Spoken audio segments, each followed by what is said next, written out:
"Our challenge," said the late Ernest Boyer, president of the Carnegie Foundation for the Advancement of Teaching, "is to affirm the nation's schools and to continue the struggle to achieve excellence for all children, not just the most advantaged."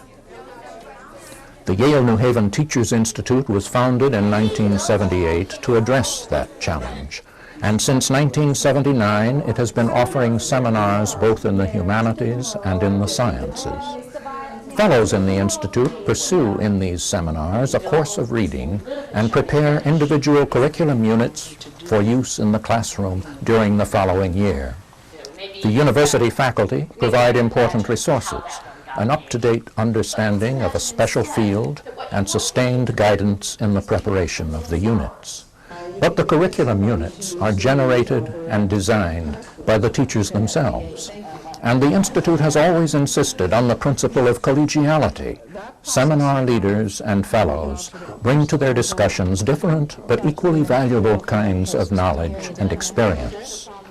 Ernest Boyer has said, "Rarely does a school-college collaboration get to the heart of the matter, helping teachers and advancing the quality of education.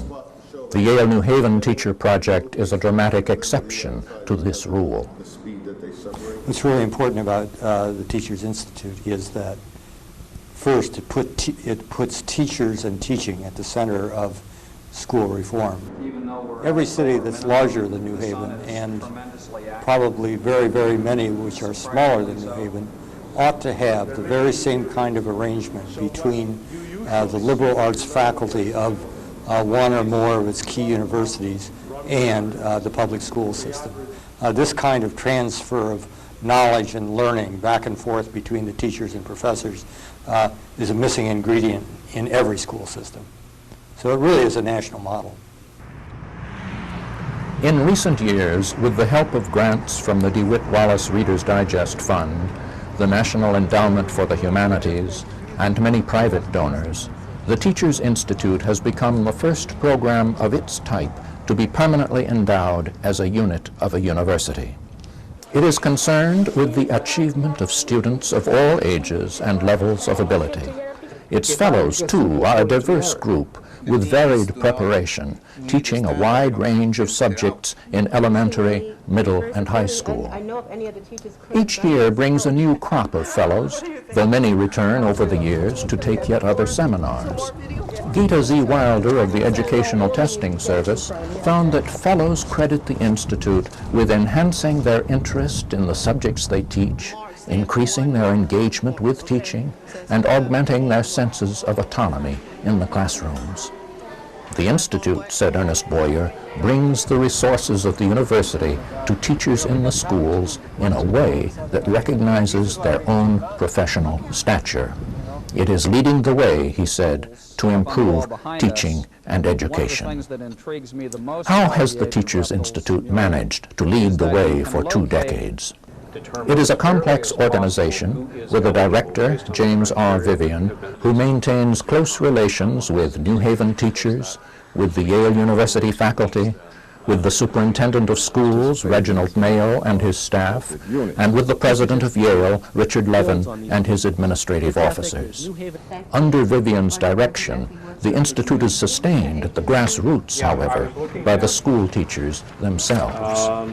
Each year, the Fellows' body of representatives surveys the teachers in their various schools to determine the areas in which they would like seminars to be offered. James Vivian then recruits Yale faculty members to offer seminars on topics within those areas. Very helpful in this process are fellows like Gene Sutherland, who have had several years' experience in the Institute. Gene was active in promoting the inclusion of elementary school teachers in the Institute. Like I envisioned coming into seminars with high school and middle school teachers who had majored in these various areas, and that I would feel out of place and not have that much to contribute, and that was far from the truth. Since then, Jean has participated annually and has served as the Institute representative for her school and a member of the steering committee. Last year, she was part of a team from Beecher Elementary School who found in a poetry seminar with Professor Paul Fry that they could use poetry as the basis for studying colonial American, Mexican, Japanese, and African American culture. They hadn't initially thought of using poetry as a means of communicating the qualities of these cultures.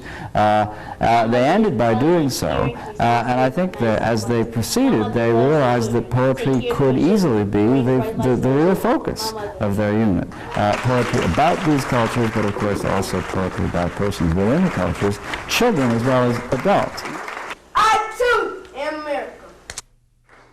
I too am America. I am the darkest sister.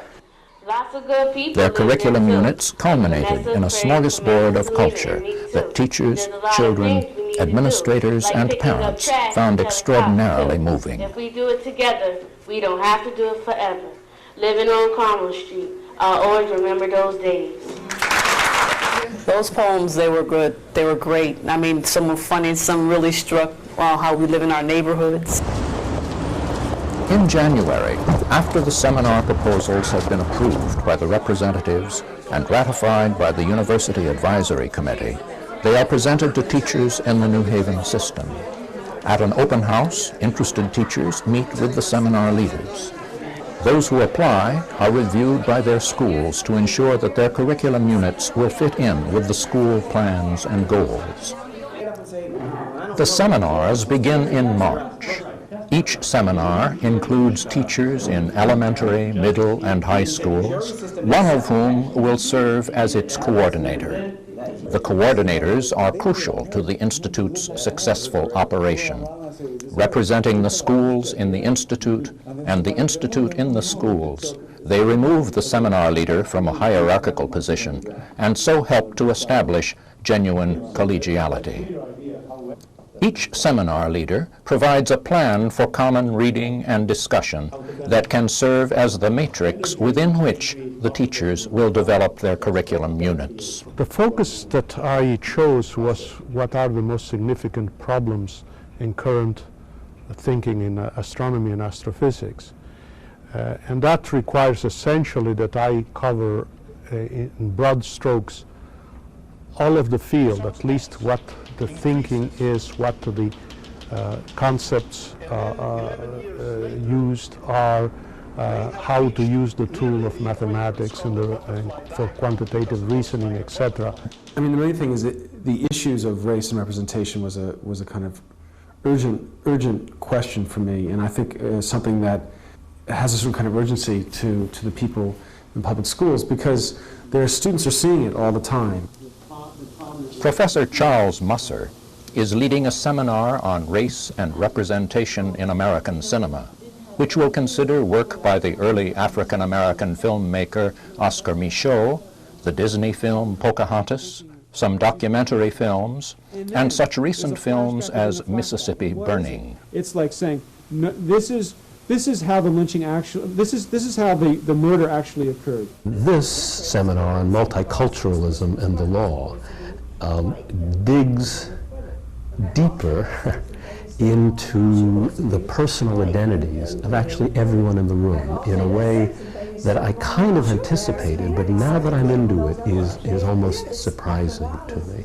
My son's an honor student. My son is a wonderful child, but because he wears black skin, the reality is that before he reaches adulthood, he will be stopped for some trivial something. Someone could take my child out of here. There has been a kind of level of trust amongst ourselves and frankness and openness that has just been, and I say, quite marvelous. The challenge for each fellow is to develop a curriculum unit that relates to the seminar topic and is also appropriate to a specific classroom. Luis Recalde, who was born in South America, is pursuing a doctoral degree in Latin American culture while teaching in elementary school. Now in the astronomy seminar, he will develop his unit in collaboration with a colleague, Victor Leger, who teaches art. It will be a great contribution of great benefit in my school and in my classroom, because we integrate the subject matter in the classroom: mathematics, science, social studies, language. Steve Broker, a leader in the early effort to organize science offerings in the Institute, is also in the astronomy seminar. The unit which I'm proposing and planning to follow through on with the Teachers Institute is a unit that I'm calling the interplay between astronomy and ecology. Ida Hickerson, who is from North Carolina, has been a representative and a member of the steering committee and is now on a state committee on standards in history and social studies. She is in the film seminar. My topic is Mosaic America in American film, fact versus fiction. For instance, that new movie that Walt Disney brought out, Pocahontas. There are a lot of factual information that has been included in that animated video, but then there's also a lot of untruths in that video. And I want my students to be able to look at it from that point of view. In the early seminar meetings in March and April, the Yale faculty have outlined the common reading and study, but those outlines are revised and often expanded by the group as they proceed. A series of talks is offered to all the fellows by current or prospective seminar leaders on subjects of broad interest. Margreta Seashore, professor of genetics and pediatrics, who is leading a seminar on genetics in the 21st century, speaks about current issues in genetics.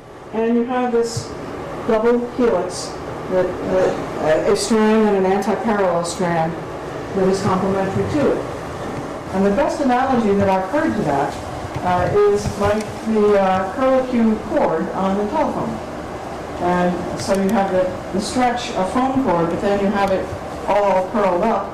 And then if you were to twist that again into a tertiary shape, versus what was done to... During this period, the fellows also work with their seminar leader on a prospectus and a preliminary bibliography. Weekly seminar meetings begin in May, and the fellows start working on the first drafts of their curriculum units. Take the solar system. You start with whatever is around at home. The Earth is at home, but to me it seems that it's really the solar system is at home now. With technology that we have. And for that I have one of my colleagues, Mr. Legier, and he came up with an idea of creating a solar system in New Haven. The fellows often find opportunities to try out the units with their current classes. Mr. Legier, shall we say that probably is about 10 to 15 billion years old? Our galaxy is closer to 10 billion years old. The universe is closer to 15. What's the name of our galaxy? En español, ¿qué es? La Vía Láctea, which is Latin, right? Vía Láctea, the Milky Way. Luis Ricaldi had earlier focused on the Aztec civilization in a seminar on architecture with Professor Kent Bloomer. He now links the Aztec calendar with the study of the solar system. This is the wheel of the stars, the Xicuatl, the wheel of fire. See the two snakes here? Quetzalcoatl means the twin. Look at the twin. Or the feather snake. Look at the snake and the feathers. Look at the feathers. Feathers of fire. And that's what Calderon is doing over there. After the first drafts are completed, they are discussed in the seminars. I'm hopeful of using the Peabody Museum of Natural History, which has a tremendous collection of meteorites, as one of my lesson activities. And in this scale, the sun will be 4 meters in diameter. And that we have in our school already hoisted, and all the planets are there. This is an extra planet that we have. So this is in my classroom, and we keep it in an inclination, so it will be really nice like that. Now this one is flat, but they know this is the sun, because it's a star, the shape of a star. 3 sticks, with the hexagonal there, 6 sides, and then we just build it around it. and it really flies nice.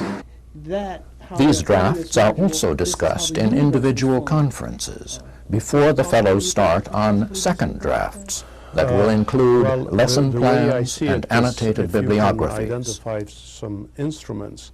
And your question when you were writing comments on my paper to me was, am I concerned with misrepresentation of history or stereotypes? I'm concerned with both. During the summer, the seminar leaders meet with James Vivian to discuss the seminars and the curriculum units. The chance to revise, to reflect not only on the actual teaching, but on the content of a seminar so that it's really reflected in the curriculum is an issue that I think is an important one for us. That's always an issue, isn't it, in work like this where the curriculum unit is in fact begun before one has moved very deeply into the common reading and discussion of the seminar, so that in one sense their ideas ought to be continually transforming themselves in the course of this sequence, and yet they are early on committed to a certain framework for the curriculum unit. We can do much more good by taking someone who really is limited in knowledge and approach and making him or her an adequate teacher than we have taking someone who's really outstanding and giving a pat on the back and make another step. But it is, in a way, anomalous. I mean, the effort of the Institute to be inclusive of everyone who teaches in New Haven is very different than the approach of the institution to be exclusive in its admissions of its own students, and that creates, it seems to me, a very different teaching situation for you than you customarily have in your own teaching at Yale. Right. There's a problem with your approach we've had in our seminar, though. It came to kind of an interesting head in my seminar. I don't think they would mind sharing this, where one of the people at this particular end asked a question, and one of the people at this particular end sort of lost it and said, "You're always asking questions that I don't even understand the question, let alone the answer. And you're making this seminar at a level that I can't understand." And once that person said that, then the whole group sort of got together and said, "Oh, let's talk about this problem. How can we solve this and meet everyone's needs?" And it was actually a very good and useful discussion, I think. The person over here heard that she was, in fact, kind of driving things in a direction that others couldn't understand. But then the person over here found that over here is where it was. And that meant that she was going to have to do a little bit more work to come up a little bit more than where she was. At the end of July, the fellows submit their completed curriculum units, which are then published in volumes, placed in school libraries, and made available on the internet. An updated index is also made available each year. Though first taught by its creator, perhaps in expanded form, a unit may later be used in part or as a whole by many other teachers. Steve Broker, whose unit deals with the relation of astronomical events to life on Earth, brought his class to the Peabody Museum. A major topic for the students is the devastating effect of meteorites upon prehistoric life. Look at the exhibit displays. Look at the specimens of meteorites and at the information that is given to you about these meteorites, and then refer to the questions that I pose to you and see if you can come up with some responses to those questions. Asteroids are compared to this. They're just regular, like rock, like rocks. Let's start with what you've written about comets. Ida Hickerson's unit deals with the question of fact and fiction in two films, Pocahontas, which students are comparing with Jean Fritz's biography, The Double Life of Pocahontas, and Mississippi Burning, which they are comparing with Mildred Walters' historical account in Mississippi Challenge. 3 young men were killed during the early civil rights movement when they were registering people to vote in Mississippi. These students are 7th graders. Most of them do not have a background of the civil rights. Most of them really don't know that period. They didn't live it, and it seems as if somehow or another they have missed some of that history. So therefore, they're having to be retaught the history through me, and they're reading a very difficult book that's really not on the 7th grade level. It's more on the 8th or 9th grade level, but they're struggling. They're coming to the media center as a group, and they're working with the librarian, the media specialist, and they're going on internet and trying to pull up any information about that time in Mississippi when those 3 young men were killed or assassinated. And their job is to come up with an oral report that explains that period and actually what happened and how the video, Mississippi Burning, is completely or slightly different than the way it really was. But like many teachers, Ida Hickerson has continued to develop her unit after the seminar was over. She has now added a section on Jackie Robinson, after whom her school is named. Students are making a diorama, writing poems and a play about Robinson's life, and turning that play into a film that is based upon fact rather than fiction. I've been narrating. For the teachers and their students, these units have been informative and exciting additions to the curriculum. I found that my students were more animated. They were more expressive in their opinions after we finished the unit. They were able to critique constructively. They also benefited from it by being able to do activities such as projecting themselves in a writer's viewpoint. How would you write history? How do you be inclusive of facts and also make sure that you don't distort the fact by what you believe or what you think is happening? My students developed a good sense of current events and the unfolding of science from day to day. We were dealing with very current, hot topics that made a great deal of splash in the newspapers and in the media. And I think they felt that they were somewhat of a part of that unfolding process of discovery. I thought it was very interesting because you get to see what's currently going on that you couldn't necessarily get from a book or get from somewhere because it's something that's just now happening. So you get a chance to go on the internet and see what scientists at NASA or wherever, what they're doing now, how their experiments are going, and you get a first-hand view of what's currently going on before they finish it. You can see things in progress. I think if I could tell you an idea, it will be summarized by one word: Renaissance. Because the students were able to do a myriad of activities in art, in literature, science, architecture, archaeology. We included Mexico. There was a group of students who did Mexico in design. Some others were doing aerodynamics with kites. The other students were doing some calendar from Mexico also. And then we had the Galaxy Project and the solar system, and we were able to coordinate all those activities in a wheel of work. And I think that that's the Renaissance activity. The science teacher asked us, what do you know about light? What the speed of light? How does the light travels? Then I know the speed of light, that is 300,000 kilometers per second.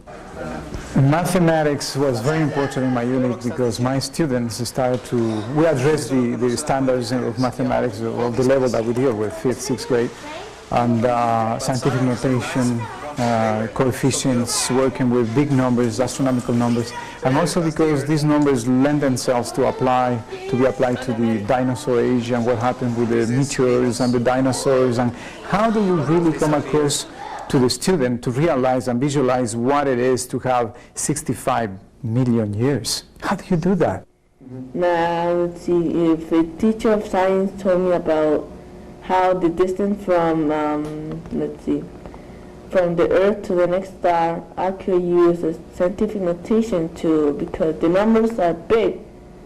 But now, I use scientific notation to put, like you said, the big numbers in my part. Make them little and understand the numbers, so I don't get screwed up with the big numbers.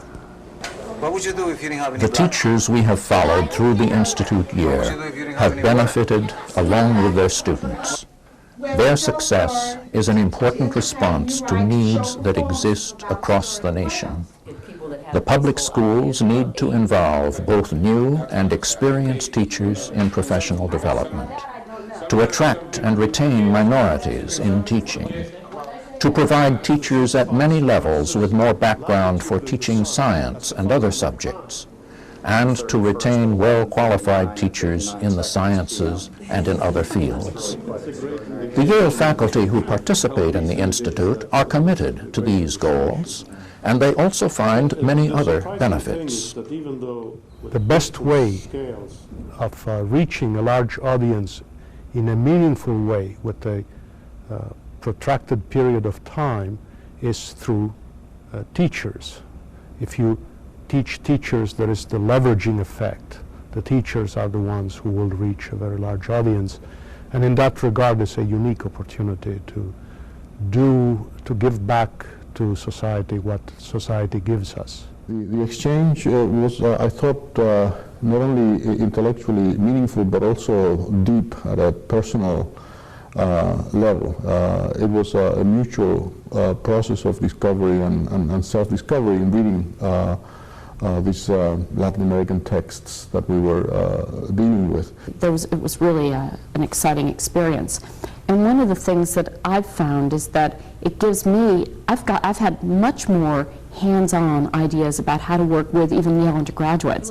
Part of what happens in the exchange between Yale faculty and New Haven teachers is our ability to suggest alternatives to a curriculum that still needs to be built up and established. I think there's a lot of scholarship that goes on in the university about multicultural issues, minority culture in society, literary traditions that haven't yet made their ways into standard textbook form. Being a pediatrician and taking care of a lot of children, I have a lot of concerns about what kids need to know if they're going to grow up and be functional adults. And I see them facing a lot of issues where better knowledge of science and genetics would serve them well. And of course the key to that is their teachers and their schools. First of all, the contact with the teachers. I enjoy that tremendously. I have great admiration for them. They are doing very, very difficult work.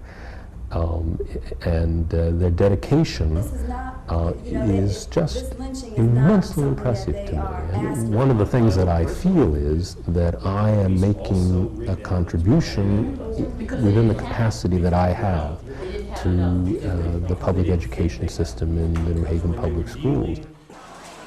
Indeed, as Superintendent Mayo recognizes, the Teachers Institute is important for the New Haven school system as a whole. I'm hoping that we will have the Teachers Institute that's taking a major lead and role in developing curriculum and developing leadership in the school district. They have done things on an individual basis that can be transferred to a district-wide level. I think there are some things that we're trying to do of a systemic nature. And certainly these people can be great internal leaders for us. Many of the Institute fellows have been extremely helpful to others, to their peers in the system. Many of them are now assistant principals, curriculum developers. I was an Institute fellow as well, and the opportunities were just so wonderful, because to be in a setting where you're learning and where you're interacting with each other, and then to bring that back to a classroom, to bring that back to your peers in your buildings, is something that we all should want to be a part of. Right now in New Haven, we have a curriculum framework document. I see the Institute now moving to another level. There's so many wonderful units out there, but now those units can really serve as meat to this curriculum framework document, can put some meat on the bone, if you will. I think this is a great opportunity to really allow curriculum to live.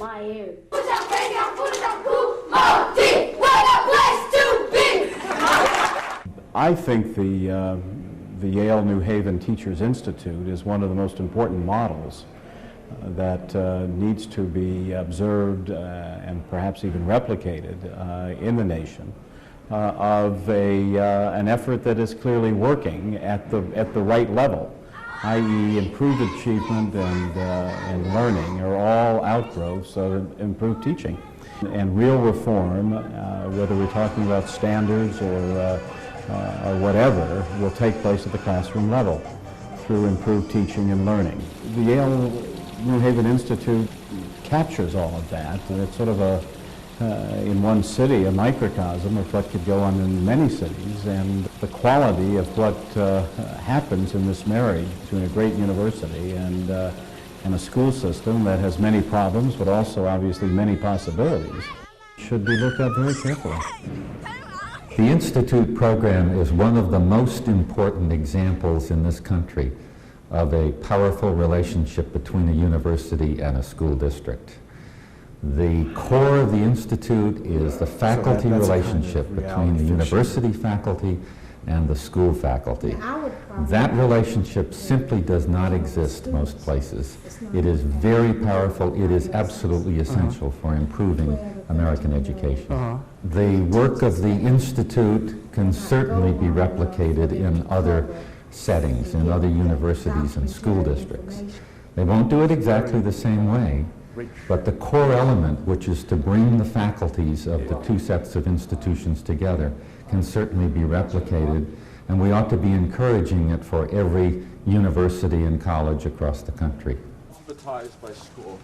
What would it take for other cities to adapt the approach of the Yale-New Haven Institute to their own circumstances? They would have to think carefully about the needs of their own school district and about the resources of local colleges and universities. They would have to begin talks across institutional boundaries, and they should be prepared to give important responsibilities and initiatives to the school teachers themselves. As with the Yale-New Haven Institute in 1978, there should be a school superintendent and a college or university president or chancellor who are committed to founding such an institute. There should be teachers who are eager to participate in the process of designing and sustaining it. And at the heart of their collaborative enterprise, there should be a continuing director who can relate to this diverse constituency. It has to be someone who does understand where faculty are coming from, and also has a perspective on the issues that are involved in public school teaching.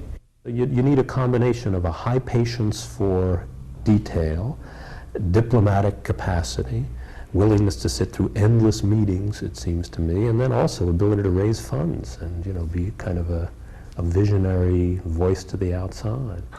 For 2 decades, the Yale-New Haven Teachers Institute has proven its value for the schools of this city. As a professional, it has allowed me to look at curriculum, to see that curriculum cannot be just focused on one particular subject, that you've got to make sure that you're interdisciplinary when you plan your curriculum or your subject that you're going to teach. It also has prepared me to be able to use other resources, to network with other people, to ask other people about different things and to ask them to help me with some resources that I can use with my students. It has also helped me to grow as a professional. I've developed the ability and the confidence that I can plan a curriculum, that I can go out and get materials that my students would be able to use in the classroom. Mister, what happened with Venus? Venus is gone. Teachers have discovered new energy and renewed commitment to teaching. They have expanded their intellectual horizons. They have revised and expanded their curricular offerings. They have brought new enthusiasm to their classes. The Institute provides a model of university-school collaboration that can be adapted for use throughout the nation. Every school system, of course, has its own needs, and every university and college can offer a distinctive array of resources. If those needs and those resources are taken into account, a university-school collaborative can adapt the Yale-New Haven model to its own unique situation, and a nationwide network of such collaboratives would constitute a major step toward the revitalizing of American education. I think they learn how to look at the sky and think more about themselves. I think that's a very good thing that astronomy gives us. Because we are like the stuff of the stars. We were the stuff of the stars and we are the stuff of the stars. How many stars? Billions and billions, billions, billions, billions. How many stars in our solar system? 10. Thank you. Who said one? Jonathan? Me. Augustine? Yeah, me. How many planets in our solar system? 9. Somebody, one person named the biggest. The sun. The biggest planet. Jupiter. Thank you. Which one? Somebody named the smallest. Pluto. Which one is the farthest? Pluto. Which one's the closest to the sun? Mercury. Thank you. What's the name of our planet? Earth. Thank you.